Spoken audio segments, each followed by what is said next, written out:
God just showed me something really cool. Jesus, it says he would often withdraw and go to desert places in the desert, but it doesn't necessarily mean desert. It could mean solitary places where there's no noise, places alone. And what the Lord was showing me is that Jesus constantly was on a retreat, because Jesus made it very important priority of his life to be filled up with connection to the Father. Even when he went out and did a lot of miracles and did a lot of things, he would often go away in the middle of that to go be alone. Number one, he didn't care about the attention. He didn't do it for attention.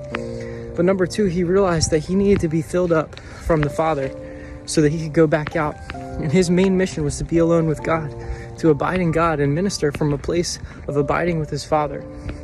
And if Jesus had to go and pray and draw strength from the Father, how much more do we? And you see, Jesus was constantly going on retreats. And I think in our spiritual life, our walk with God, we don't go on retreats enough with God. Maybe once a year we go on like a men's retreat or women's retreat or whatever. But Jesus was going on retreats maybe I don't even know, maybe twice a week. He was constantly getting alone with God, away from the noise, away from the crowds, away from people.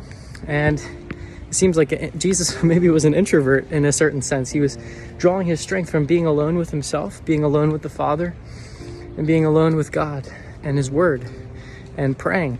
And it's not enough to just be alone. We need to be alone and also connect to Christ through prayer.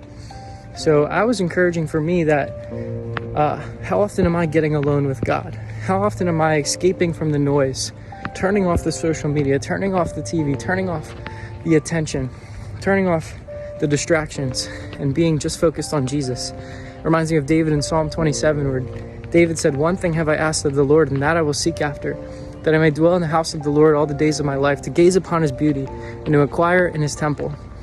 We need to set our minds on things above. We need to get away and go on many retreats. Maybe it's you just go for a walk. Maybe it's you actually go into the woods. Maybe if you go to a park near you. It's important to get away from the noise so that you can hear from God. Amen.